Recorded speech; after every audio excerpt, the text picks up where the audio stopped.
বন্ধুরা, আপনারা সকলে ভালো আছেন তো? প্রচণ্ড গরম পড়েছে আর আমরা মোটামুটি আছি।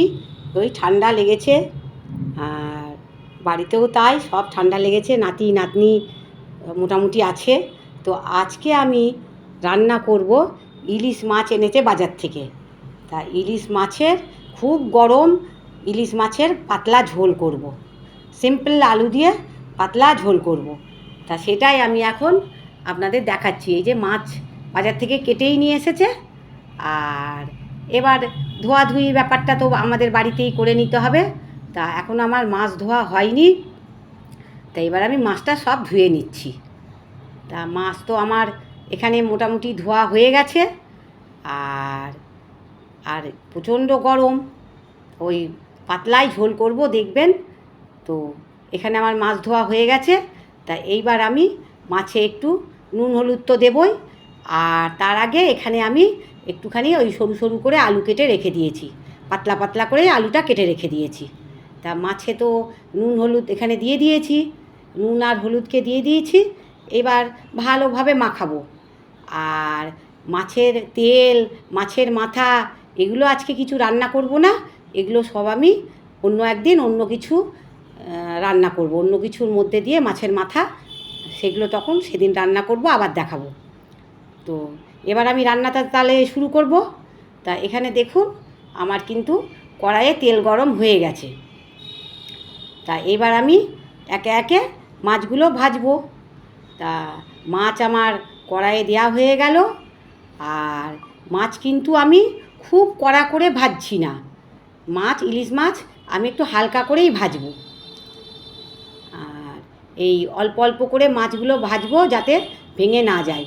তো দেখুন আমার মাছের এক পিঠ কিন্তু ভাজা হয়ে গেছে। দিয়ে এবার আমি উল্টে দিচ্ছি। তা উল্টে দিয়েছি। এবার মাছগুলো দেখুন একে একে আমার সব কিন্তু ভাজা হয়ে গেছে। আর আমি অন্য প্লেটে তুলেও নিয়েছি। আর এখানে আমি ওই মাছের তেলেতেই দিয়ে দিলাম দুটো কাঁচা লঙ্কা, আর দেব পাঁচফোড়ন। তা কাঁচা লঙ্কা আর পাঁচফোড়ন একটু ভাজা ভাজা করে নিচ্ছি। এইবার আমি দিয়ে দেবো ওই যে সরু সরু করে কেটে রেখেছি আলু, সেই আলুগুলোকে এবার আমি একে একে দিয়ে দিচ্ছি। তা আলু আমার সব দেওয়া হয়ে গেল। আর এইবার আমি দিয়ে দিলাম, দেখতেই পাচ্ছেন, নুন আর হলুদ। নুন আর হলুদ দিয়ে আমি ভালো করে আলুগুলোকে ভাজা ভাজা করেছি। আর এইবার এর মধ্যে আছে শুধু সাদা সর্ষে বাটা আর পোস্ত বাটা। আজকে আমি কিন্তু কোনো রকম কালো সর্ষে দিইনি, সাদা সর্ষে আর পোস্ত। তা এই দিয়ে আমি এখন, আর দুটো কাঁচা লঙ্কা দেওয়া আছে এর মধ্যে, দিয়ে একসাথে আমি বেটেছি। তো এইবার আমি আলুগুলোর মধ্যে দিয়ে দিয়েছি, দেখতেই পাচ্ছেন। দিয়ে আমি একটু ভালো করে নাড়াচাড়া করব, ভালো করে একটু ভাজা ভাজা করব। তা আমার বেশ ভালো করেই ভাজা ভাজা হয়েছে, দেখতেই পাচ্ছেন। আর শুকনো শুকনো হয়ে গেছে। এইবার আমি ওই একটু জল দিয়ে দেবো, ওই পোস্ত সর্ষে বাটা জায়গাটাতে যে জল, সেই জলটা আমি দিয়ে দিলাম। আর আমি দিয়ে দেবো পরিমাণ মতন বেশ কিছুটা জল, কেননা আমি ঝোলটা একটু বেশ বড় করেই করছি। তা ওই জন্য আমি একটু বেশি পরিমাণেই জল দেব। দিয়ে এইবার আমি ঢাকাটা দিয়ে দিয়েছি। তা ঢাকা দিয়ে দিলাম। এবার ঢাকাটা আমি খুলেছি, বেশ ফুটে গেছে অনেকক্ষণ ধরে, আলুও সেদ্ধ হয়ে গেছে। ঢাকা খুলেছি। এবার আমি চিনি দিয়ে দিলাম, দেখতেই পেলেন আমি এখন চিনি দিয়ে দিয়েছি।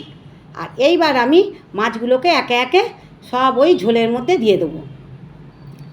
তা মাছ আমি ঝোলের মধ্যে দিয়ে দিলাম। এখানে শুধু কাঁচা লঙ্কারই আমার ব্যবহার হয়েছে। মাছ আমি ঝোলের মধ্যে সব দিয়ে দিলাম, দেখুন একে একে দিয়ে। এইবার মাছ কিন্তু ঝোলে ফুটছে।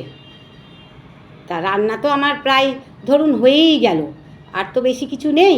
এখন শুধু আমি ওপর থেকে কাঁচা সর্ষের তেল বেশ একটু দিয়ে দিলাম, এই 1-1.5 চামচ মতন আমি কাঁচা সর্ষের তেল আমি দিলাম। এই সর্ষের তেলের গন্ধটা তো ভীষণ ভালো লাগে। তো দিয়ে এবার আমি ঢাকাটা দিয়ে দিলাম।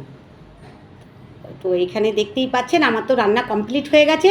আমি অল্প করে একটা ছোট বাটিতে তুলে নিয়ে আপনাদের দেখালাম। আর কড়াইয়ের মধ্যেই আমার সব রান্নাটা থাকলো।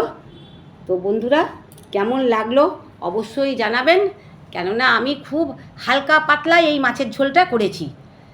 তো খুব গরম পড়েছে বললামই। তো বাড়িতে ওই জন্য হালকা করেই খাওয়ালাম। তো আপনারাও এরম হালকা করে রান্না করে খাবেন। অনেক রকমভাবেই তো ইলিশ মাছ রান্না করি। তো দেখতেই পাচ্ছেন এখন শুধু দুটো কাঁচা লঙ্কা দিয়েছি। তো বন্ধুরা, আমার রান্না এখানেই শেষ। আজকে আমি আসি।